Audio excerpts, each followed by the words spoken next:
우리가 알듯 하나님께서 온 세상을 창조하셨습니다. 온 우주를 만드셨고 지구를 만드셨습니다.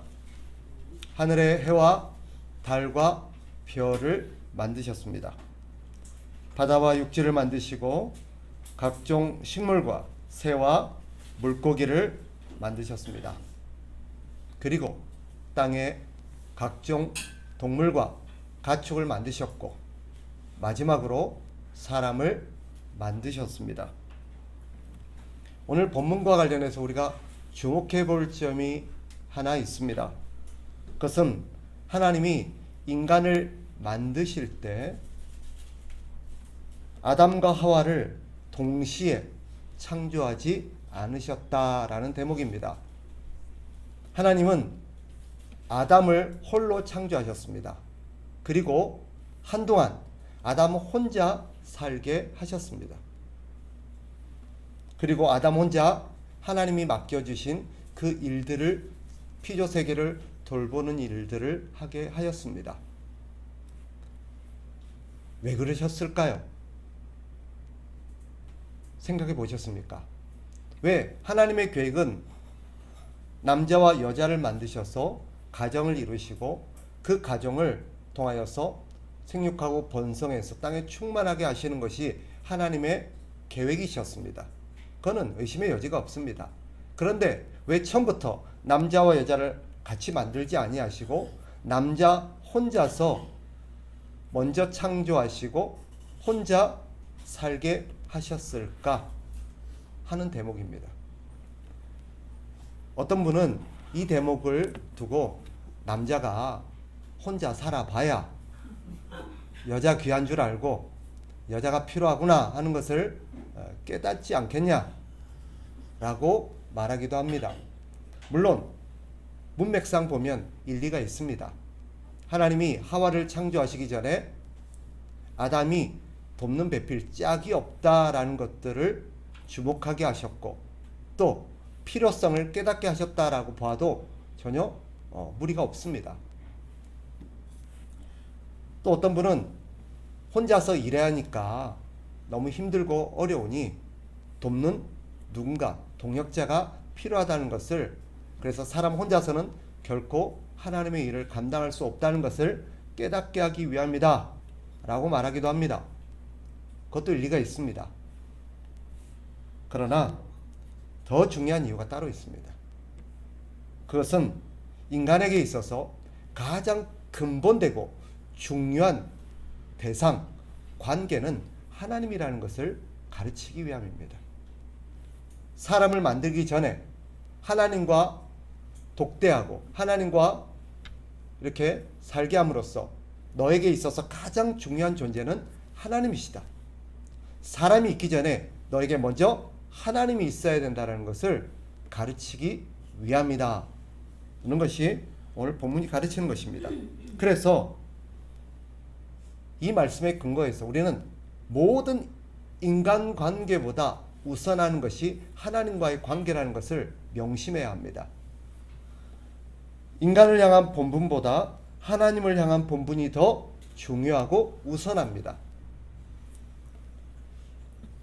인간관계에서 발생하던 모든 문제는 바로 여기에서 기인한다라고 볼 수 있습니다. 쉽게 말하면 왜 인간관계 속에서 서로 다투고 싸우고 갈등이 벌어지느냐? 이것은 오늘 본문과 관련해서 해답을 찾는다면 하나님을 다른 사람보다 더 못하게 여기기 때문입니다. 바꿔 말하면 사람과의 관계를 하나님보다 우선순위에 두었기 때문이다. 더 과하게 말하면 사람과 사람 사이에 반드시 하나님이 계셔야 되고 하나님이 모든 관계의 우선인데 하나님을 빼버리고 하나님을 무시하고 사람과 사람이 살아가게 되면 필경 다툴 수밖에 없다라는 것을 오늘 본문이 보여줍니다. 명심하십시다. 하나님이 없는 인간관계는 전쟁터입니다. 싸울 수밖에 없습니다. 왜 그럴까요? 하나님이 빠지면 그 자리를 반드시 누군가는 하나님의 자리를 차지하려고 합니다. 즉 서로 주도권을 가지기 위해서 싸운다는 것입니다. 그래서 우스갯소리로 예전에도 제가 한번 드린 적이 있는데, 부부가 이제 결혼을 앞두면 신랑과 신부 측에서 교육을 시킵니다. 가서 처음이 중요하다. 네가 주도권을 딱 잡지 못하면 평생 쥐어 산다. 그러니 처음에 가서 네가 주도권을 딱 잡도록 네가 절대 물러서면 안 된다. 이런 얘기 혹시 들으셨다면 그것은 성경과 완전히 역행하는 가르침임을 우리는 기억해야 합니다.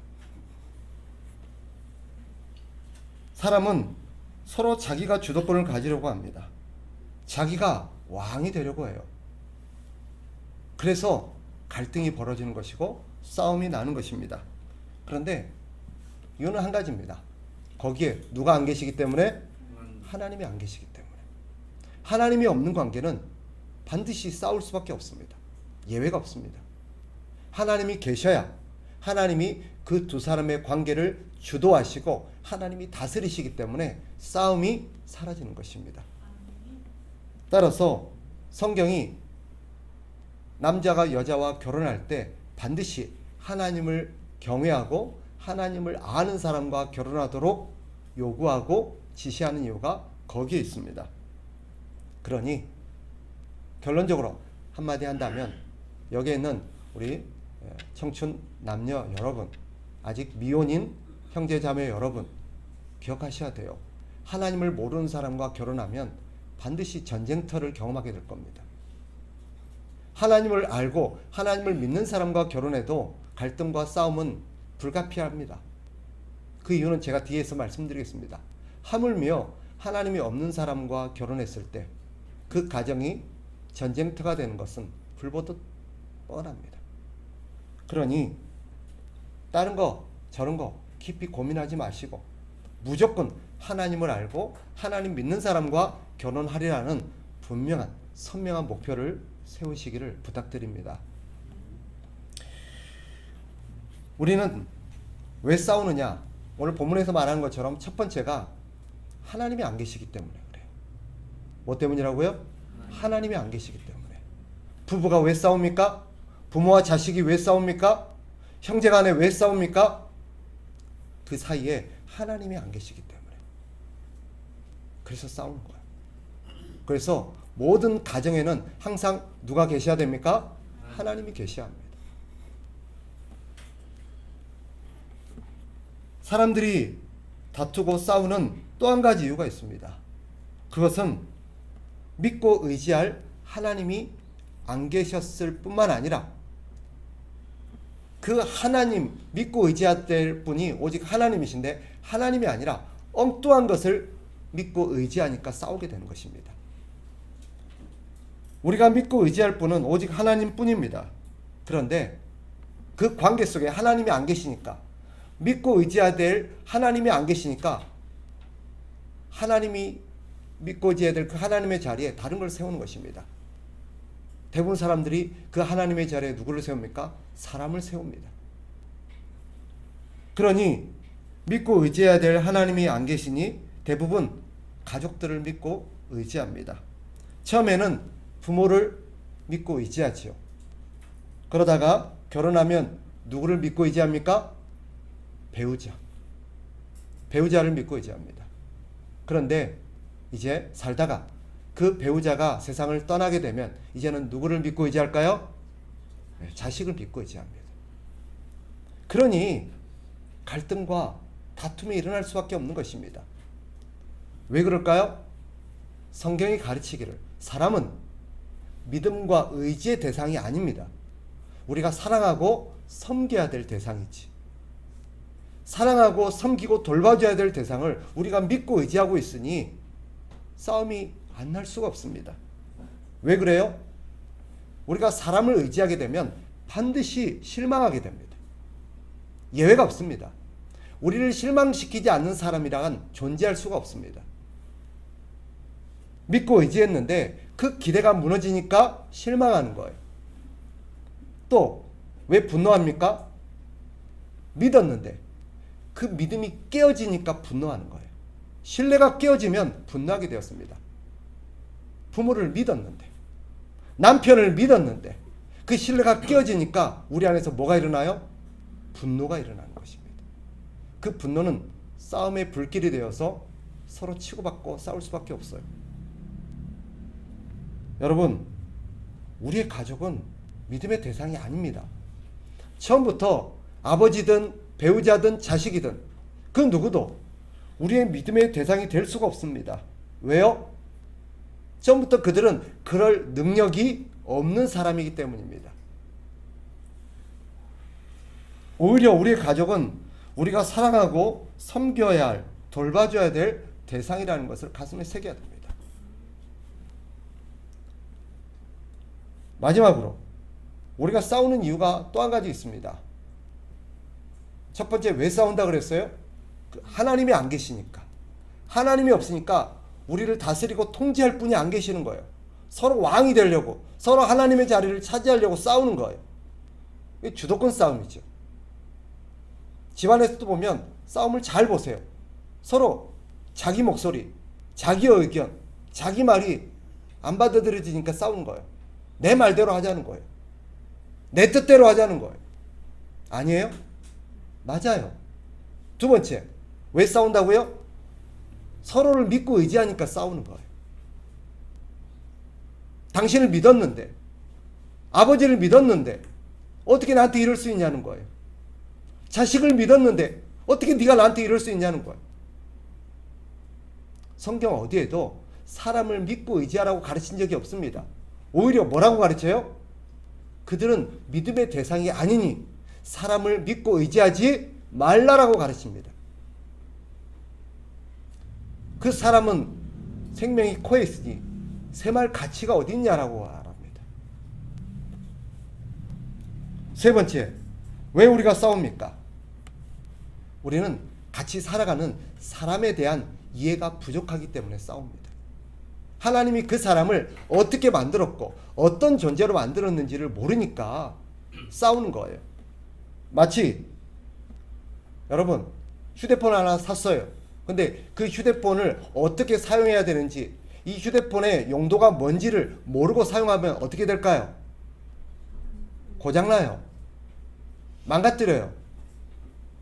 그럴 수밖에 없어요. 사람도 마찬가지입니다. 하나님이 사람을 어떤 존재로 만드셨고 그 사람의 특징이 무엇인지를 우리가 알아야 되는데 모르니까 어떻게 해요? 그 상대를 망가뜨리는 거예요. 싸우는 거예요. 갈등이 빚어지는 거예요. 따라서 우리는 하나님이 인간을 어떤 존재로 만드셨는지를 바르게 알아야 합니다. 하나님이 우리를 어떻게 만드셨습니까? 이 세 가지. 우리가 평생 가슴에 새겨야 될 세 가지가 있습니다. 잘 들으세요. 사람이 이런 존재입니다. 첫째, 한번 따라합시다. 하나님은 사람을, 따라합시다. 하나님은 사람을 하나님의 형상으로 창조하셨다. 네, 우리가 기억해야 될 첫 번째 사람에 대한 이해. 사람은 하나님의 형상으로 창조된 사람입니다. 즉 바꿔 말하면 사람은 하나님의 형상으로 창조되었는데 그 사람을 하나님의 형상으로 대하지 않으니까 싸움이 벌어지는 거예요. 그 사람을 하나님의 형상으로 대해야 되는데 하나님의 형상이 아니라 짐승 대하듯 하고 다른 어떤 물건 대하듯 하고, 그러니까 뭐 하는 거예요? 싸움이 나는 거예요. 두 번째, 따라합시다. 하나님은 사람을 남자와 여자로 창조하셨다. 자, 첫 번째, 하나님이 사람을 어떻게 창조하셨다고요? 하나님의 형상으로 창조하셨어요. 두 번째는요, 남자와 여자로 창조하셨어요. 그러니까 남자는 남자로 살아야 되고 여자는 여자로 살아야 되며, 여자는 남자를 남자 대하듯 해야 되고 남자는 여자를 여자 대하듯 해야 되는데, 남자가 여자를 남자 대하듯 하면 어떻게 돼요? 싸우는 거예요. 나는 남자가 아닌데 어떻게 남자를 요구하냐는 거예요. 나는 여자가 아닌데 어떻게 여자의 노릇을 요구하냐는 거예요. 그러니까 싸우는 거예요. 남자는 남자답게 대해줘야 되고 여자는 여자답게 대해줘야 됩니다. 그래야 안 싸우는 거예요. 그런데 우리는 남자를 여자 대하듯 하고 여자를 남자 대하듯 합니다. 그러니까 다투는 거예요. 세 번째, 한번 따라합시다. 하나님은 사람을 돕는 배필로 창조하셨다. 돕는 배필이 뭐예요? 동역자라는 뜻입니다. 너를 도와주는 사람이라는 뜻이에요. 그러니까 우리가 사람을 대할 때, 아, 저 사람은 나를 도와주는 사람이다. 나의 조력자다. 내 동역자다라고 대해줘야 돼요. 그렇지 않고 마치 하인 부리듯 하고 노예 부리듯 하고 적대하듯이 하면 어떻게 돼요? 싸움이 벌어지는 거예요. 저 사람은 내 편이고 나와 함께 힘을 합쳐야 될 사람이고 나와 함께 의논하고 함께 의견을 조율하면서 함께 힘을 합쳐야 될 사람인데 그 사람을 무시한다든지 사람을 오히려 적대시하면 어떻게 돼요? 싸울 수밖에 없다는 거예요. 싸울 수밖에 없어요. 오늘은 이 시간상 세 가지를 다 살필 수는 없습니다. 오늘은 첫 번째 문제를 좀 우리가 다루려고 해요. 자, 그러나 이 세 가지 원리는 반드시 가슴에 새겨야 됩니다. 사람이 어떤 존재냐? 사람이 어떤 존재냐? 따라합시다. 첫째, 하나님의 형상으로 창조된 존재다.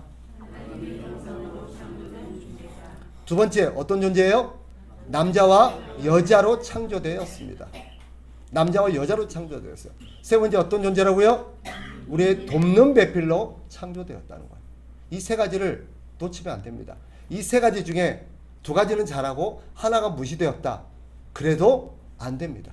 이 세 가지는 반드시 지켜져야 될 원칙입니다. 이 원리가 무너지면 결국 다툼과 갈등과 전쟁이 벌어지게 되는 것입니다. 앞서 말씀드렸지요? 하나님은 사람을 하나님의 형상으로 창조하셨습니다. 따라서 사람을 하나님의 형상으로 대하지 않으면 안 됩니다. 물어봅시다. 남자만 하나님의 형상으로 지음받았을까요? 여자도 하나님의 형상으로 지음받았을까요? 네, 둘 다입니다. 남자만 하나님의 형상이고 여자는 아니냐? 아니에요. 남자든 여자든 둘 다 하나님의 형상으로 지음받았습니다. 그러니 우리는 항상 내 아내, 내 남편이기 전에 그 사람이 누구다? 하나님의 형상으로 지음받은 존재라는 것을 우리가 기억해야 됩니다. 그는 하나님의 형상입니다. 하나님의 형상이 뭐예요?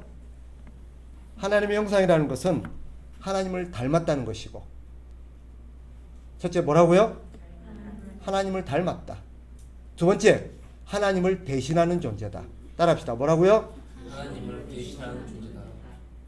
하나님의 형상으로 지음받았다는 것은 두 가지를 의미합니다. 첫째 뭐라고요? 하나님을 닮은 존재예요.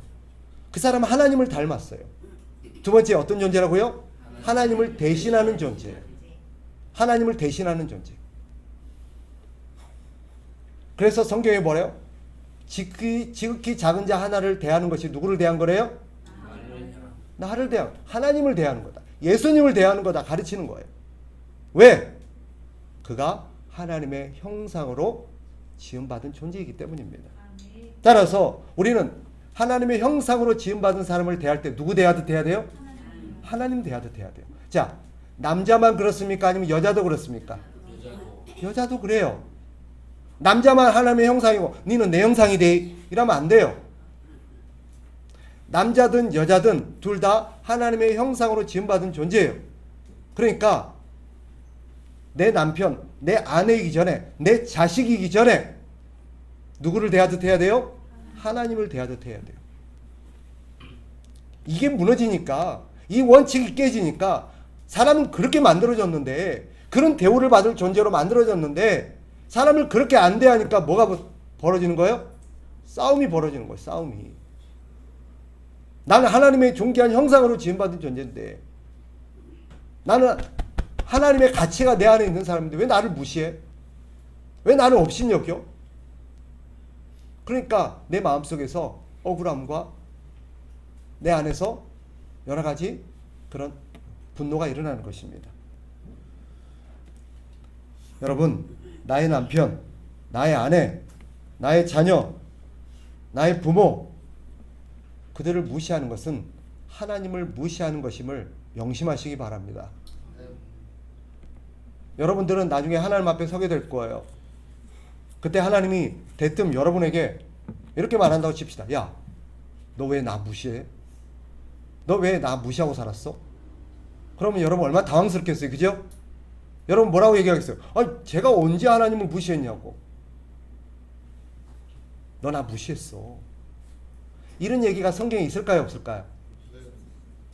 있을까요? 없을까요? 있어요. 마태복음에 나와요. 양과 염소를 두루 쫙 나누고 오른쪽에 있는 양, 왼쪽에 있는 염소 같은 존재라고 말하죠. 그죠? 그리고 오른편에 있는 자들에게 네가 살아 생전에 나에게 먹을 것을 주었고 나를 입혀줬고 나를 돌아보았고, 이러니까 얘들이 뭐라 그래요? 아니 주님, 우리가 언제 주님을 그렇게 돌아보았습니까? 너희 가운데 있는 지극히 작은 자 하나에게 한 것이 곧 나에게 한 거다. 왼편에 있는 자들에게 말합니다. 네가 평소에 살 때 나를 돌아보지도 않았고 나를 무시했고 너희가 나에게 아무런 관심도 안 줬다. 그러니까 얘들이 물어요. 아니 주님, 우리가 언제 주님을 그리 대했습니까? 지극히 작은 자 하나에게 대한 것이 곧 나에게 대한 거다. 그런 말씀이 성경에 있어요, 없어요? 있단 말이에요. 우리에게도 그런 일은 일어날 거라는 거예요. 언젠가 우리가 하나님 앞에 섰을 때 하나님 앞에 고맙다, 참 고맙다, 내가 힘들 때, 내가 참 도움이 필요할 때, 내가 서러울 때, 내가 아플 때 나를 잘 돌봐줘서 고맙다, 이런 얘기 들으시기 바래요. 절대 들으면 안 되는 얘기가 뭐예요? 야, 너 진짜 너무한다. 너 어떻게 사람이 그러냐? 어떻게 나한테 그럴 수가 있어? 내가 아플 때, 내가 힘들 때, 내가 외로울 때 너 한 번도 나 안 돌아봤지. 그런 얘기 들으면 얼마나 마음이 무너지겠습니까? 여러분, 우리 주님께 참 고맙다, 이런 얘기 들으시기 바랍니다. 그러면 어떻게 해야 돼요? 이유는 간단해요. 방법은 간단해요. 여러분 주변에 있는 여러분의 지극히 작은 자 한 사람에게 어떻게 하면 돼요? 잘 베풀고 도와주고 섬겨주면 돼요. 그럼 물어봅시다. 여러분 주변에 있는 지극히 작은 자는 누굴까요? 여러분 지극히 작은 자가 어떤 사람이에요? 약자. 누구나 무시할 수 있는 사람, 누구나 업신여길 수 있는 사람, 누구나 함부로 여길 수 있는 사람. 이 사람이 뭐예요? 지극히 작은 자예요. 이 사람이 약자예요. 그러면 여러분 주변에 여러분이 가장 무시할 수 있고 여러분이 가장 업신여길 수 있고 가장 함부로 대할 수 있는 사람이 누구예요? 따라해요. 가족. 따라해요. 가족. 맞잖아요. 여러분 남을 그렇게 무시해요? 그럴 수 없어요. 웬만한 강심장, 웬만한 인성이 파괴된 사람 아니면 밖에 나가서 다른 사람을 그렇게 막 갑질하면서 함부로 할 수 없어요. 그런데 그렇게 밖에서 온순하고 착하고 그렇게 예의 바른 사람도 집에서는 어떻게 해요? 집에서는 어떻게 해요? 여러분 하고 계시잖아요. 왜 안 한 척해요? 여러분 부모에게 정말 깍듯하게 공경하듯 예의를 갖추듯 그렇게 해요? 아니면 말 함부로 해요? 내가 태생이하게 묻진 않겠어요. 솔직히 부모에게 말 함부로 하잖아요. 그죠? 여러분 배우자는 어때요? 남의 아저씨, 남의 아줌마한테 그렇게 말할 수 있어요? 근데 자기 와이프, 자기 남편에는 어떻게 해요? 좀 가정되게 가면 쥐잡듯 해요 그냥. 종부리듯 해요 그냥. 야, 물 떠와. 그게 하나님의 형상을 대하는 거예요? 아마 하나님께서 그렇게 말씀하실 거예요. 내가 네 종이냐?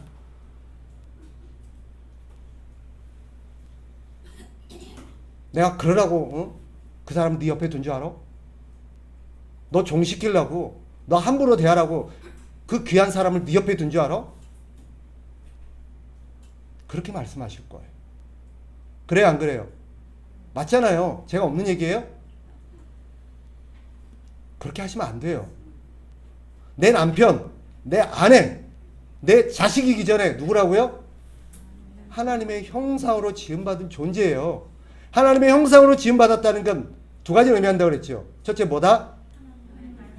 하나님을 닮은 사람이에요. 그 사람. 두 번째 뭐다? 하나님을 대신하는 존재예요. 여러분 집에 있는 부모님 하나님을 대신해서 여러분 집에 있는 거예요. 아멘? 태성이 아멘 안 하지. 예슬이 아멘 안 한 것 같아. 내가 봤어 지금. 입 뻥끗도 안 해.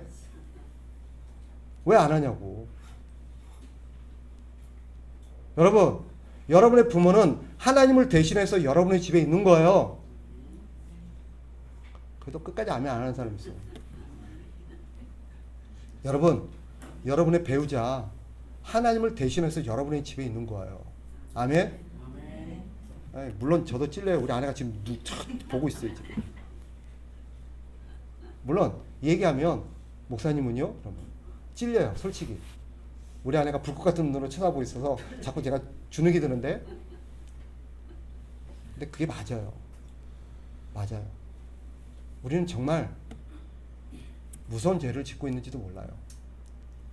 주님 말씀하셨잖아요. 지극히 작은 자 하나에게 한 것이 곧 나에게 한 것이다.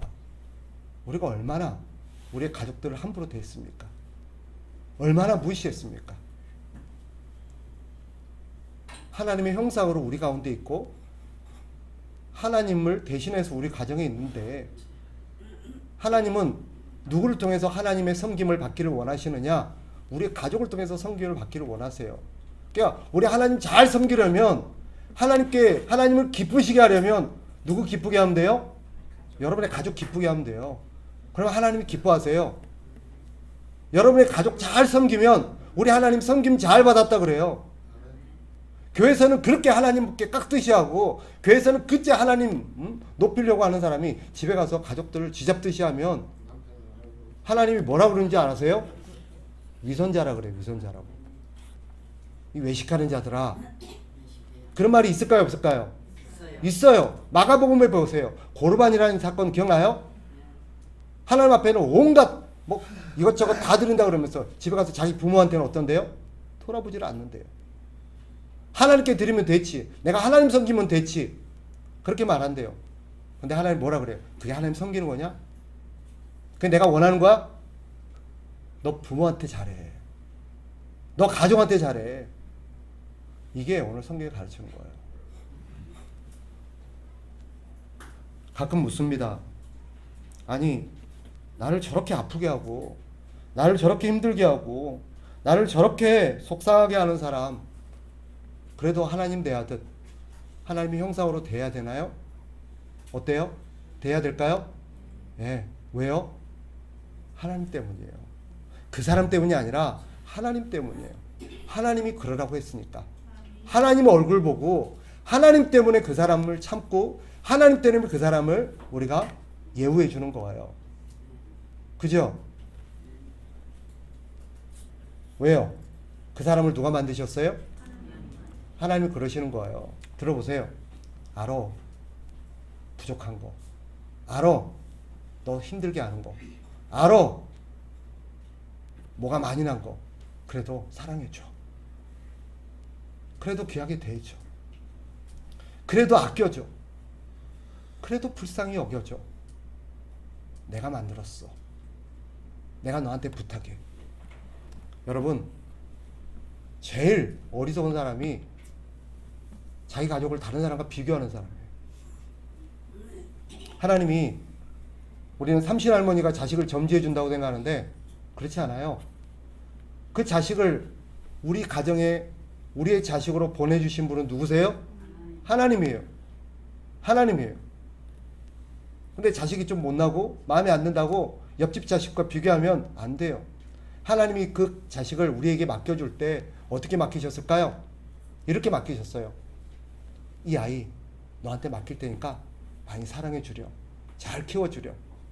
내가 아끼는 아이야. 너라면 이 아이 잘 키워줄 것 같고 너라면 이 아이 잘 돌봐줄 것 같아서 너한테 맡기는 거야. 그렇게 맡긴 줄 믿으시기 바라요.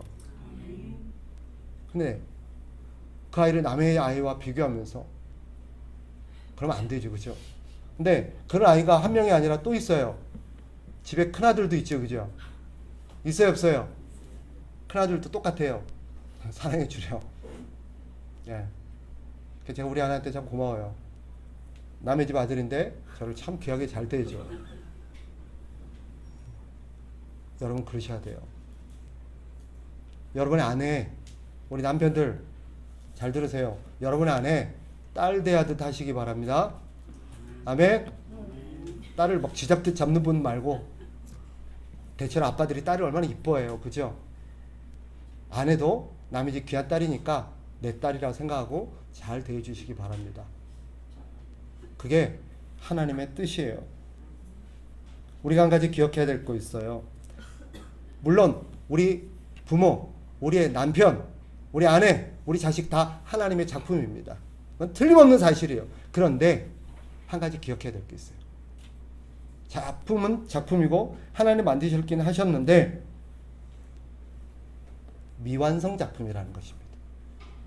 뭐라고요? 아직 덜 됐어요. 근데 하나님께서 그 작품을 완성해 가는 것을 누구와 함께 하실까요? 따라합시다. 나와 함께 하십니다. 하나님이 만드셨고 이 작품을 완성해 나가는데, 그 작품을 완성시키는데 누구와 함께 일하세요? 나와. 그래서 내 자식, 내 남편, 내 아내, 나의 부모, 온전한 사람으로, 하나님의 사람으로 이렇게 성화되어져 가고 영화롭게 만들어 가는데, 하나님이 나를 사용하셔서 나와 함께 그 작품을 완성시켜 갑니다. 종종 말씀드리지만 건물도 완성되기 전까지는 어때요? 보면 흉물스럽잖아요. 불편을 끼치잖아요. 그죠? 보기 흉하잖아요. 그런데 완성되고 나면 어때요? 멋지잖아요. 우리의 가족도 그럴 줄 믿습니다.